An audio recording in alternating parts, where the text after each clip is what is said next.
Welcome to this Innovy's training video. Today, in video number 4, we're continuing on the Infowater Pro Quick Start tutorial found in the online help file. This video will include a discussion of demand patterns, simple controls, and some water quality setup. The main things we will discuss will be how to set the run duration for a model that's part of the simulation time options, how to create a demand pattern, how to assign those patterns to junctions. We'll be using the database editor, how to create simple pump controls, as well as water quality parameter setup. That'll include the water quality analysis setup in the simulation options, how to specify an initial quality, as well as a quality source. And that will also include a discussion of how to use the domain manager and the group editing tool. So to start out, the simulation time settings are settings that are used to specify how a run is completed. These can be found in the Operation tab of the Model Explorer, in the Simulation Time section, or in the Standard tab of the Run Manager. You can basically hit the 3 dots and it'll open the same dialog box. In this box, users, as long as the steady state box is not checked, if this steady state box is checked, there's no options below, but if it's unchecked, a user can specify a duration, all the time step settings, as well as when your patterns and reports will start. One thing to keep in mind is anytime you change your hydraulic time step, always make sure that your quality time step and your rule time step stay at 1/10 or smaller than the hydraulic time step. That's basically part of the EPNet engine recommendations. And so general rule of thumb, just to always change those anytime you change your hydraulic time step, make sure those two adjust with it. Let's go ahead and show you that. If you still have your model open, then and initialized in there, then we can get to, if we go to the Operation tab, we can get to our simulation time, double check that and edit that. And so we've got 24 hours for the duration. That's a pretty common thing for an EPS run. One thing you might want to consider is making this so like 24-hour EPS actually, called, something like that, just so that when you see the name, you know immediately what type of run it is. Really up to you, but that's in this tutorial. We don't necessarily need to do that, but something that I would recommend. It just makes it easier when you use it. So we've got a hydraulic time step of 1 hour. Our quality time step now 5 minutes is less than 1/10, so that is okay. But just so that it's exactly 1/10, I'm going to go ahead and change this to 0.1, and then the rule time step 0.1. Just to make those. Now, we're not using any rule-based controls. That's the only time that matters. However, if you always are in good practice of changing your rule time step and quality time step to match your hydraulic time step, be it 1/10 or smaller, that will always keep you in the right place that you need to be. And you can hit the save button or the OK. Both of those will adjust those as needed. That's on there. Moving on in our tutorial now, let's create a demand pattern. Now, demand patterns basically are used to reflect how demands change during a run. They're multipliers that are multiplied times the base demand, where you've got demand 1, demand 2, demand 3. So there's a pattern associated with each one of those. So it'll take that demand that's listed in that, like say demand 1, and then pattern 1 would be multiplied by that. So again, you can get to this in the Operations tab. You can open the pattern, right click on that and click New. Or you can actually, if you find some place where patterns are defined, you can double click on that word pattern, and it will also open up the pattern editor, and then you can create a new pattern with that new button, when you're in the pattern editor. Now, one other quick thing here, the pattern type, you don't have to define this, but if you do, it will change where here it just says value, it'll actually give a header and show you the units for that value. So that's just something to keep in mind that's kind of useful. And when you do create a new pattern, you're going to need to obviously specify your pattern ID. It's very useful to give it a descriptive name. In this tutorial, they just simply use pattern 1, which isn't super descriptive, but it's also fine. You need to specify the number of rows. There's a button in there that will specify, set the number of rows. Then you need to enter the values and then save or use that green OK. So let's go ahead and do that now. And we're going to go into the patterns, and under general, I'm going to go ahead and hit new, and we're going to call this pattern 1. And then we're going to set the number of rows. So we want 24 rows since we're using a 24-hour run with 24 patterns with a 1-hour pattern time step.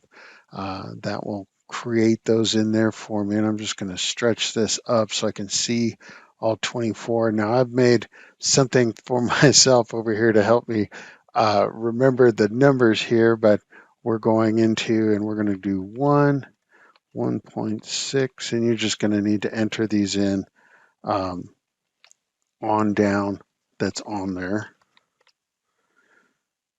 1.2. If you have these already on a Excel spreadsheet, you can also copy and paste that. That definitely would save you time.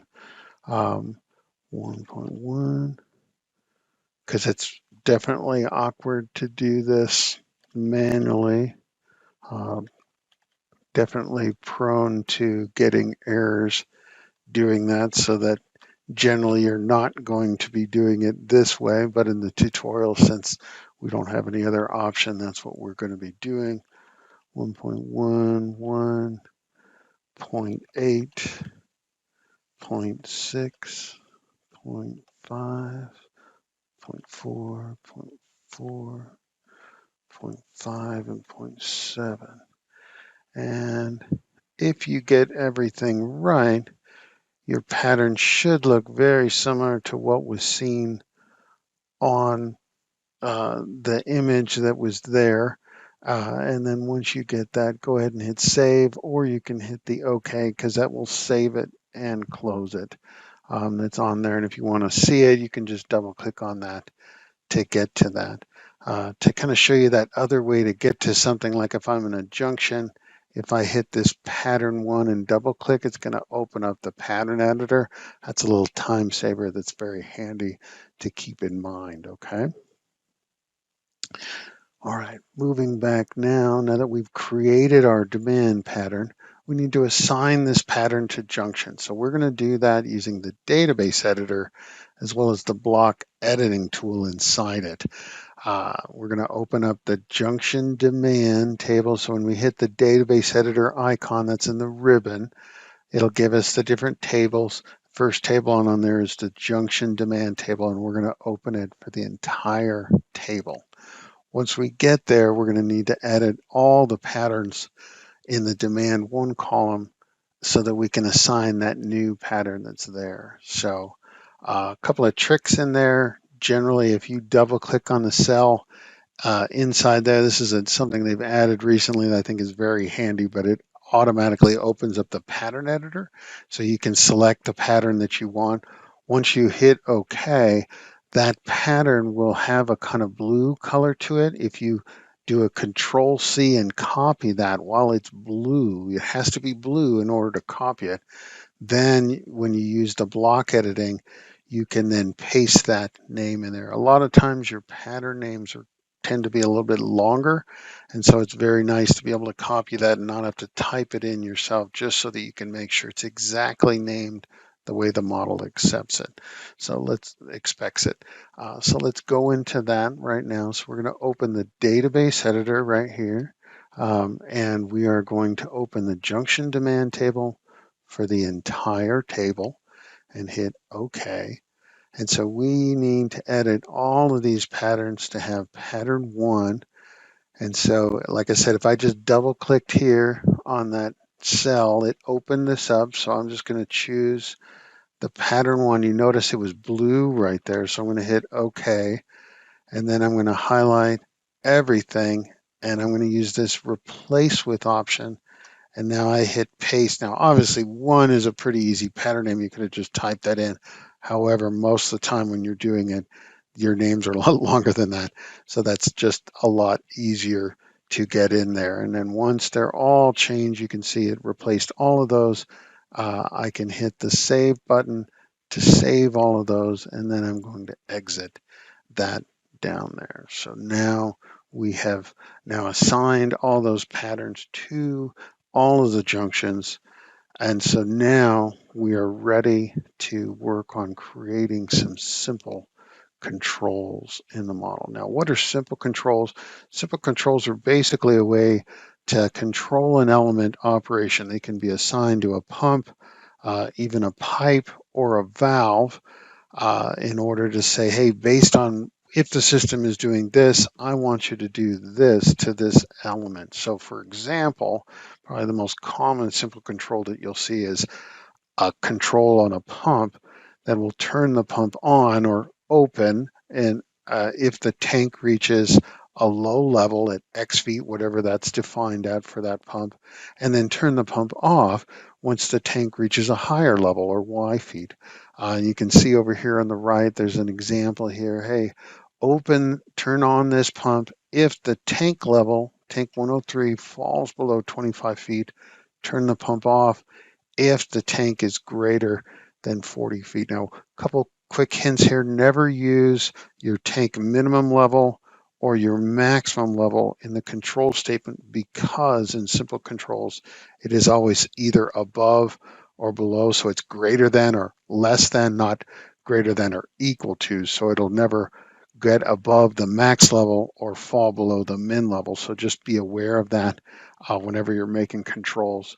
But those simple controls are actually edited in the Model Explorer. So you make that element you want to add the control to as the active element, and then either in the hammer menu, choose the control option, or there's the icon, which is basically gets you to open the controls.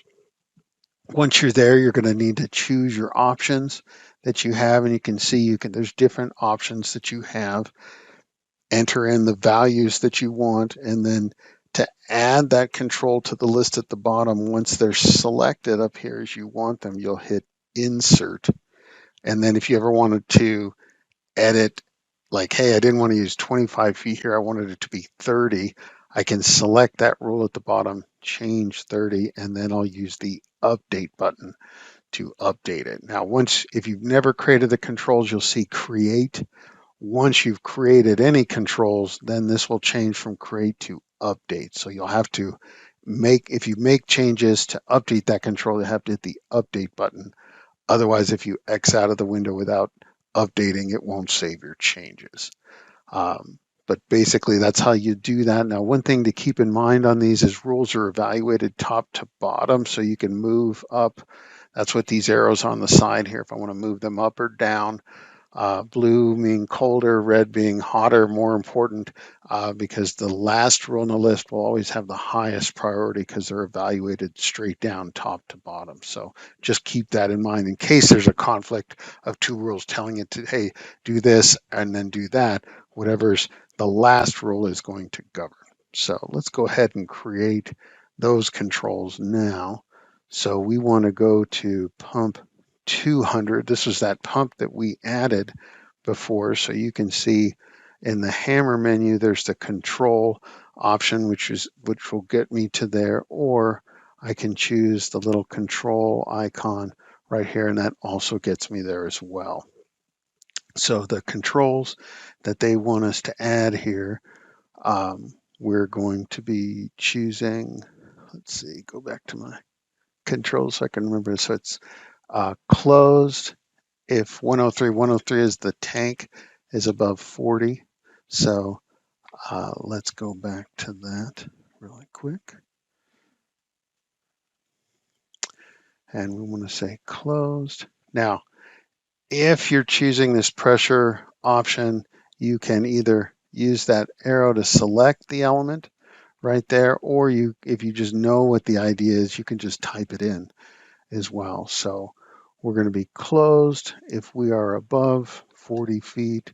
So closed, pressure head 103 above, we're going to say insert, and then we're going to open if it is below 25, and we'll say insert right there. And so we're going to create that rule and just hit that create. Now, just so you can see this, if you ever wanted to change a rule, hey, not 25, let's do 30, then I would select that rule and I'm going to hit update, and you can see it change that rule. And then I would hit update to do that. If you X out of it, it wouldn't make any of those changes.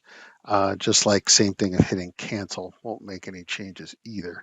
But that's handy to know that I can do that. You just choose which rule that's on there. If you want to disable a rule, you can select that rule and hit disable. That means that rule would be ignored. So just keep that in mind. Those are kind of some basics on how those simple controls are created and used. Moving on, let's do some water quality run setup. So to get to the simulation options, you can find those in the Operations tab under Simulation Options, or in the Standard tab of the Run Manager, you can also hit the three dots under the Simulation Options Run to open up this box. Good idea if you're creating a simulation options that includes water quality to probably call that a water quality run, so that you know that rather than just the base. In this simple tutorial, we're keeping it pretty simple, so we're not worrying about that, but something to keep in mind. You'll need to specify which option. If it's none, then no water quality will be done. I've got chemical, water age, source trace, all different options in there. In the tutorial, we want you to set up a chemical one, and we're going to need to define the global bulk and global wall values so that we don't have to define those for every pipe that's in the system. It'll use these. Generally, in a real model, you do want to do that, but we're doing something pretty simple here. Any other option that you have is going to change which options are shown down here, and you adjust those as needed. So let's go ahead and do that in our model. So let's go into the Operations tab, and if we go into our simulation options and we double click on the base, then we can choose, hey, this is the quality tab, and go from there. I also want to show you how to get to that in the Model Explorer. So in the Run Manager, if you open the Run Manager, there's your simulation options in the middle. It's going to bring us right to that same spot. So either way gets you there. It just depends on what is more convenient for you. Right now, it's already defined as chemical temp. Looks like our global bulk is already what we want it to be at -1, and one that's there. Let's just verify that to make sure that's the ones we want. Yeah, -1 and -05. Now, it's because this is something that's being lost. That's why these values are negative. If it's something that's growing, they would be values that are positive. Okay, so since those are there and they're already defined, we're just going to hit OK. Nothing that we need to change or adjust there. And so let's go back now, and now we're going to be using the domain manager so that we can do some edits on the domain. So what's the domain manager? Well, it's something that you can use to select a group of elements. When they are selected inside the domain, they will turn a red color in the model. And then you can use that domain to either edit or do some other operation on it. Very handy tool. You can see there's lots of options when you open the domain manager, whether, hey, I want to manually select elements, I want to use a query to select certain elements, or a group of queries, that's a query set, or some built-in special queries like, hey, show me all the junctions that were fire flow junctions, as well as some network commands of all junctions, all tanks, some things like that. Once you select the grouping that you want to add to the domain, you would then use this add button, press that to add whatever is the active element here. You can also use the remove to take something out of the domain or clear your domain, all very handy tools. But we'll show you that as we get to that in the model. So in the tutorial, they want us to add all the junctions as well as this tank to the model. So the first one they want us to do is to do the map selection. And before we select that, we want to select, and this selected the tank and the pipe there, and we'll just go ahead and hit enter. And then they want us to choose all of the junctions. So we're going to choose the network, all junctions, and add. And then so we can take this pipe out. It's not really going to matter in the next, but just so that you can see, I'm going to say, hey, take all pipes out. And you can see that remove that pipe so that now everything in the domain is just our junctions and our tank. And so now once we got that the way we want it, we're going to close it. And you can see they all turn that red color that was there. And so that's kind of a very handy tool, something that most people use quite a bit. And so now we're going to use the group editing tool. This is under the edit section of the ribbon. This can do very special edits. Sometimes there's things you're not sure how to define them, like, hey, how do I assign fire flow to this group of junctions? In this case, we're going to be using it to assign an initial quality to a group of elements. And so you can either use a manual selection. That's what this user NA is. That means you're manually selecting elements, or you can use the domain, and that's what we're going to do. And so we're going to choose domain, initial quality, set the value that we want, and then we're going to hit apply. You can also clear the table that you want to see there, or you could actually even open the database table if you want to see it. But until those things are created, there may not be anything in the table. So that's why this tool is very handy to do. So let's go ahead and do that in the model. So again, our domain is defined, and here's our group editing tool that we're going to use. And so we've got a domain, so this is not grayed out, and we want to choose initial quality and give it a 0.5 as our initial quality. So that's going to be the tank, and every junction will get applied. And so it's going to say, hey, are you sure you want to do that? We're going to say okay. And just so you can see it in the table, it shows all those node elements and what their initial quality was. That's kind of neat that you can actually see the table from there.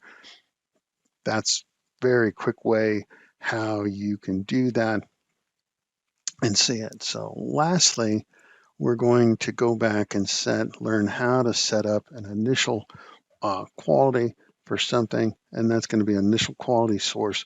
Generally, those are, you select the element you want to assign that to, use the hammer menu, choose the quality source option.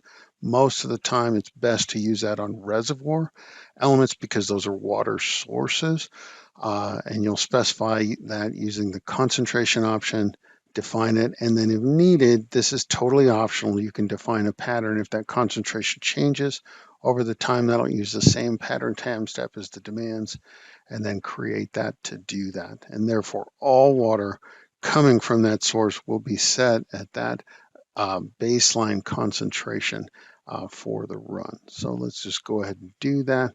So we need to go into the attribute tab and select, and we want to select our water source, which is the reservoir. And under here, we're going to say quality source, and we want to choose concentration, and we'll choose 1.2. We're not going to define a pattern. We're going to create that. And so we've now got a quality source assigned for that, an initial water quality, and we're all done here. So that will conclude video 4. Our tutorial will continue in our last video, which is video number 5. Thank you.